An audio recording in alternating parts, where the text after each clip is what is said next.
Do you want to discover more joy, peace, and freedom with food, exercise, and your body? Here we bring a compassionate, holistic, and sustainable approach to fitness so you can fully enjoy the life you want and express your unique self with the world. I'm Michelle Roscoe, and I want to help you find fitness freedom. I'm so glad you're here.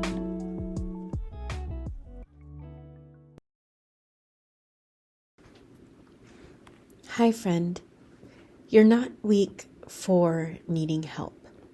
If you have been struggling with eating, whether that's feeling out of control with food, maybe stress eating, emotional eating, being restrictive in your food choices, if you feel like food is often high on your mind and you feel like it's obsessive, whether you're counting calories or constantly feeling guilty about what you are eating or not eating, or how much you're eating or how little you're eating, if you feel compulsive, or even on the other end of completely inactive with exercise, if you feel super burnt out at the thought of working out, if you feel like you don't feel okay with yourself if you miss a workout, or if you don't work out super hard,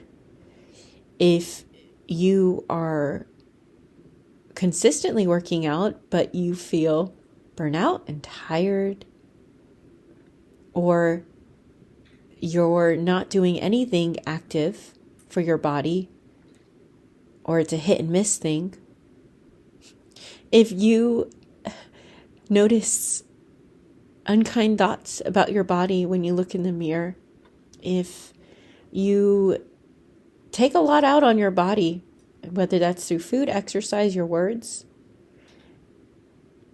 if you're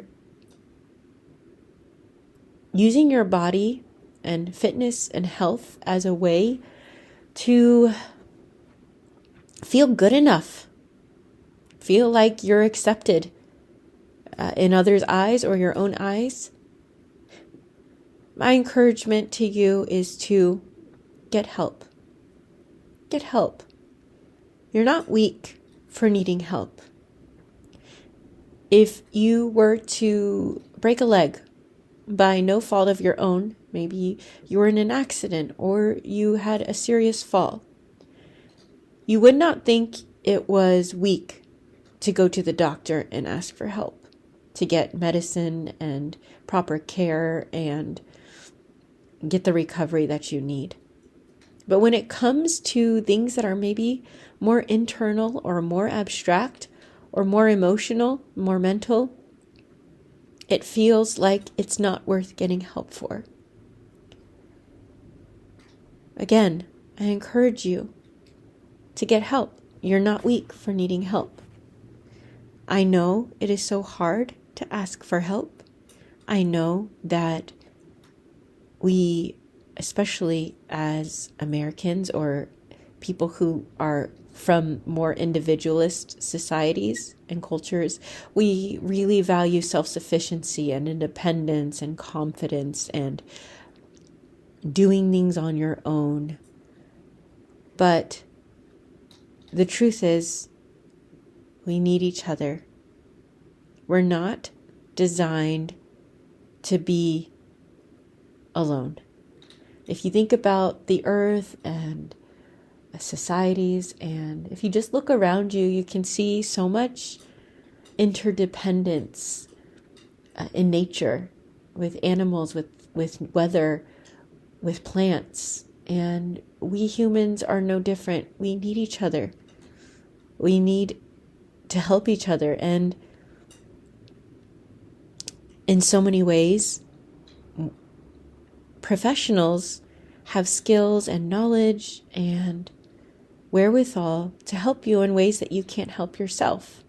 Just like you have strengths and abilities and knowledge and skills that can help others in ways that they can't help themselves.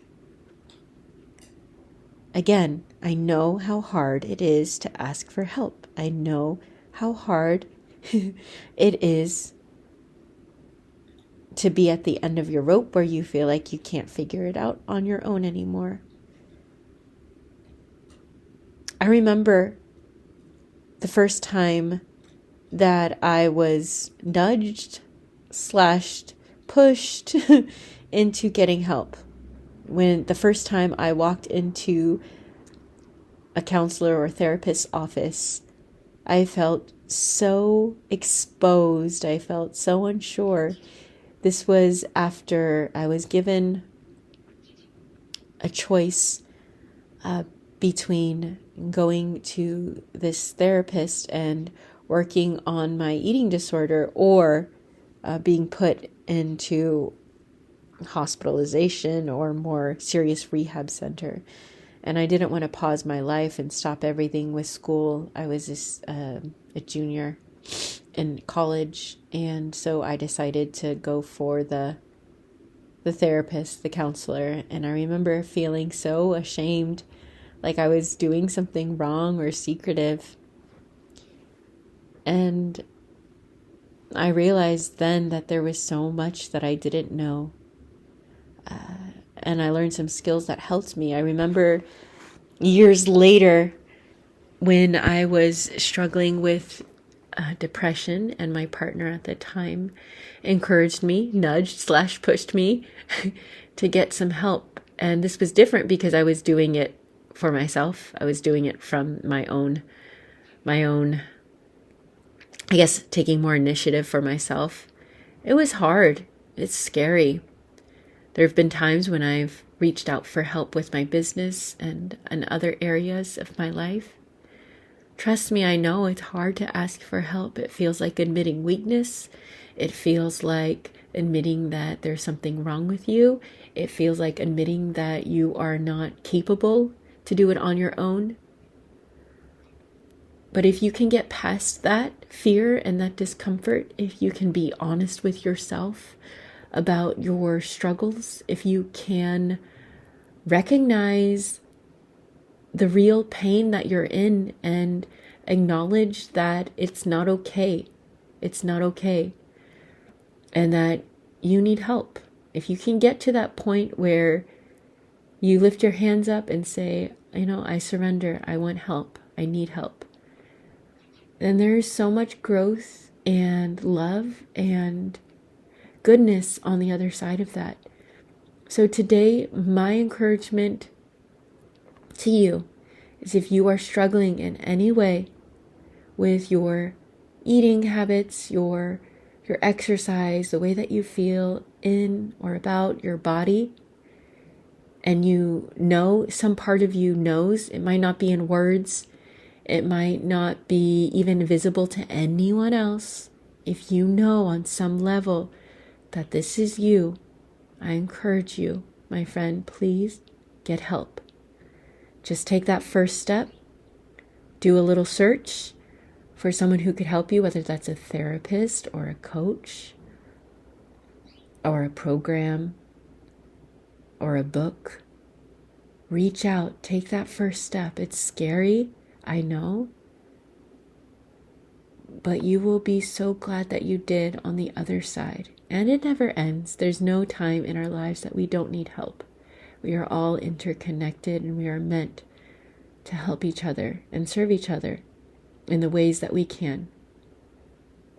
And if you would like my support in helping you heal and improve your relationship with food, with exercise, with your body, I will tell you now that I am not perfect, that I still have my struggles, but I think that that's valuable in and of itself. There's no such thing as perfection. We're all moving towards progress and seeking to be better. I don't have all the answers. None of us do. But I have been in a place where you might be struggling with food and with exercise and your body. And I would love to see if I can help you gain that confidence in yourself, gain that clarity of what works for you, gain more consistency away from those extremes that you might be used to. and really to help you fall more in love with yourself through fitness, through health, not despite it, in a compassionate way, in a sustainable way, in a way that considers you as a whole person. And that's exactly why I created the Healthy Heroes.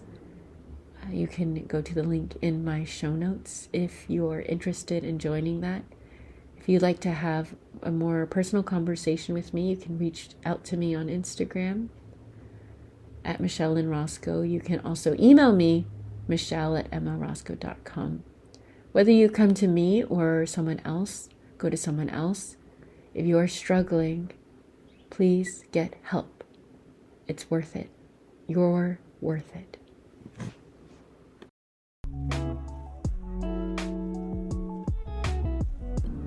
Do you want to get the happy, healthy life that you want, that you really want, in a compassionate, sustainable, and holistic way, without the pain or strain, even if you've tried everything and it hasn't worked, or you're a complete fitness noob? Become the hero of your own body, health, and life by joining the Healthy Heroes. It's the most sustainably effective, enjoyable, and comprehensive fitness community to help you live your healthiest life and enjoy your fittest body without having to diet, punish yourself, restrict your food, or strain in pain. You can join as soon as today by clicking the link in the show notes. Let's become the hero of your own health so that you can enjoy your life to the fullest and express your unique self with the world.